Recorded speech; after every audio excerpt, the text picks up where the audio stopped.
Hello everyone, welcome back to Salesforce Textbook. In this video, we'll be using DataRaptor Load in an OmniScript. As we know, DataRaptor Load is used to modify Salesforce data directly with OmniStudio. And we can use DataRaptor Load in OmniScript to create new accounts, cases, or custom objects based on user inputs.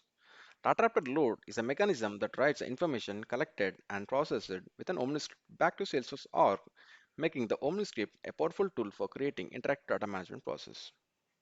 So here is a use case preview that is using DataRaptor Load to save records in our Salesforce OmniScript for creating contact records based on user inputs. So from the inputs, we will be giving inputs in the OmniScript and we can save the records in our Salesforce using DataRaptor Load. So let us create an OmniScript firstly. Click on New and give some valid information about the OmniScript as example OmniScript and also give the type and subtype of the OmniScript. This represents the OmniScripts which we are going to create. Make sure you are giving valid information for type and subtype. Also provide the description for the OmniScript so that this represents a valid description about the OmniScript. Let's click on Save. Now we can see that a OmniScript will be created by default with a step property. We can see this. Also, we have different actions like data raptor load, extract, transform action. So these actions can be used in our OmniScript to perform actions. So also we have some display elements like line break, text proc to display information about the step property or screens. And also we have different functions available to use it in the OmniScripts in screens like blocks, steps, action blocks that can be used. And also inputs like different kind of data types like date time, emails, and different kind of data types like select property that is pick list, text area, time URL that can be used like for inputs so that we can use it in our OmniScripts. Now, firstly, we can see that in the step property, let us add some kind of text property like text to add first name. So make the name as first name. So this can be used to input first name of the contact. So for the label name is used to display in the UI. First name is a text property. Also, we have some different information like placeholders, default values that you would like to give, and mask, and also properties of minimum length, maximum length, like that. So, and also we can adjust this property, the UI directly from here itself. Let us clone this property, I mean the text property, and create a new one. Make it make the name as last name that is used to insert last name of the contact. And the name of the property and the label name is different. Label name is used to display in the UI. So also, we have different kind of properties like let us add the different fields like mobile, telephone, email, like that. Let us track the email to input the fields of the email address, email property, adjust the size, and name the property as email. So each property has its each information, additional information based on data type. Let us also add the telephone to add mobile number of the contact. So adjust the UI and rename the name to from telephone, and we can see that mask different default value based on the telephone property.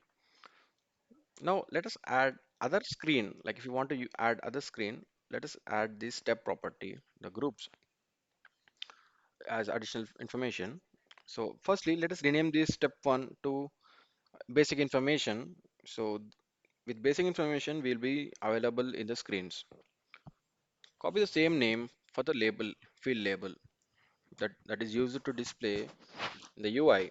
So with under basic information we see all these four fields. Under step 2, let us rename it as additional information that can be added to add different screen. So after first screen, we'll be displaying this second screen and rename it as additional information. Also use it in the label name, field label. So under this additional information, let us drag some other picklist value let us drag some picklist value that can be used to display like that is we have select property. So let us drag the select property from the available input. We have multi-select and also let us drag the select firstly. So we see, yeah, select property to display the information values. So rename the name of the select property to lead source. So so it is used to display lead source of the contact object. Copy the same name for lead source and also for the option source, select S object. Let us select the S object and give for the source, select the contact dot API name of the field, like S object object name and dot field name, as lead source is the field name API name, field API name. Also, we have some controlling field types like dependency fields. We can also give the source. So with this information, we should create a contact record in our Salesforce. For that, let us drag the DataRaptor load, that DataRaptor action. So let us drag this DataRaptor post action. Post action and DataRaptor load are same. So let us create a new DataRaptor load as there is no DataRaptor load here available. So let us create a new DataRaptor load by clicking on from here itself and give a valid name of the DataRaptor load like provide DRL and create contacts like that. You can also give like create contact in OS so that while using OmniScript we are creating this DataRaptor load. Click on OK. Now now we can see that a DataRaptor load will be creating on top of this OmniScript. You can see the interface type as DataRaptor load is created successfully. Also, we can add it from DataRaptor load DataRaptor designer also. So now let us add the object as contact. That contact is the object that we would like to perform. Search for contact. So so instead of extract, we don't have other options here. Let us click on fields and map the fields manually. Firstly, we can see in the input JSON, we see the basic information and additional information available. So let us map these fields manually, from input JSON path and extraction or domain object field. Like from the input JSON path, we'll from like for example, let us select the first name from the OmniScript and select the field name of the contact as first name. This is from the object field name, the domain object field name. So we can add manually from here like this. And also we can use the quick match. Like let us click on the quick match.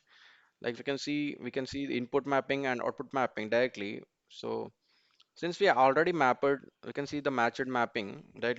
Uh, let us remove this matched mapping before clicking on auto match. Firstly, let us remove this and click on save. So manually matched is removed. So now let us click on quick match and click on auto match so that input mappings and output mappings will be directly mapped directly. So based on the email to email, first name to first name, last name to last name, it is matched directly. Let us see that telephone is not added. This is because telephone is not there in the field, the contact object. We have phone. So let us map these fields, telephone and phone manually and click on pair and click on save.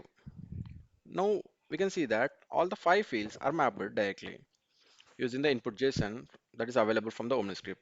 Now let us click on preview and see how we can execute this one. So by default, we don't have any values. We have all the information as null. So now let us try and execute how we will be getting the response. So after clicking on execute, although there is no data, let us click on execute and see how the response will be available. So we can see the error required fields are missing last name. So while for creating contact, last name is required. So let us give some input JSON by clicking on preview from the OmniScript. So that we will be getting the data JSON. Like under basic information, we will be providing the information, and also for additional information, we will be providing information and use it here in the input.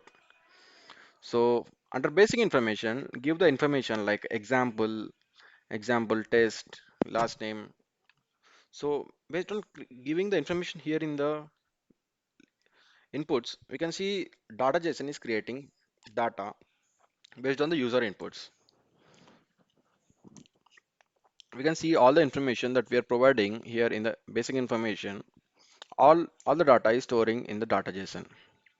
Also in the lead source, based on the contact fields, we are getting the values.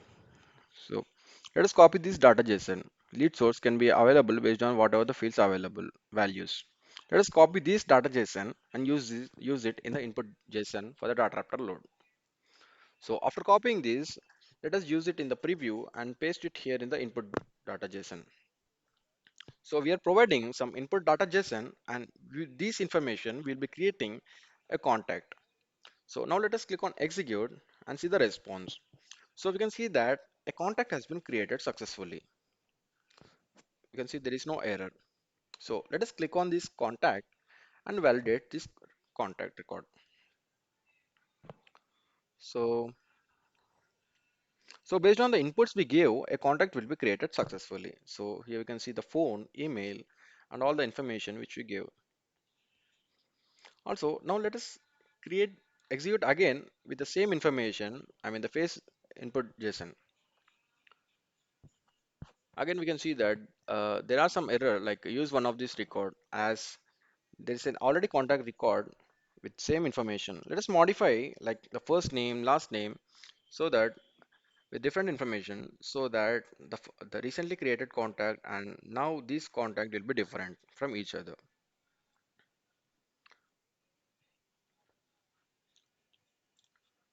So let us rename, give different values. Now let us click on execute now. So now we can see a record has been created using DataRaptor load. We can see there is a difference between these two records. Like if you see the record ID ending with different information. So we can say that we can use DataRaptor load to create records using input JSON data. So now let us open our OmniScript and preview or activate. Before that, let us redesign, like let us make the first name and last name as required. Like if you click on the text property, we have this option like required. Here we can see that we can required. So let us make sure the last name is required. Also under setup, there is a save later option. So if you don't want to use this, you can disable this one. So let's preview and activate our OmniScript. So we don't have the save for later, and let us activate this OmniScript. Now without any first name, this the screen won't get to next page. So let us after activating, we can see that once activated, OmniScript also cannot be used. I mean, we cannot do any kind of modifications. Let us drag this one here. You can see once activated, we cannot modify. Now let us drag our OmniScript in this app page. Like we can see the information with type and subtype, and also the icons will be different for FlexCard and OmniScript. Let us drag from contact creation, which we gave like type and subtype, which we gave. Let us click on save and test it by giving some information. So in this page, we can see our OmniScript.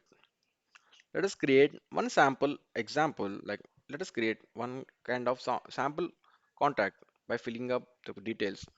We can see the basic information, I mean the label name. Provide the information, like let us provide the information of first name, last name of the contact. Give name as Omni example. So in this way, we can create some OmniScript examples Like based on the user inputs, we'll be creating records in our Salesforce org by capturing user inputs from different kind of values. Click on next. So we can see, let us see in the contacts which you created recently. So search for contacts. So we can see the OmniScript example, Omni example test. So based on the information, it is getting created in our Salesforce org. Here are some of the references. Thank you. Please subscribe to Salesforce Textbook.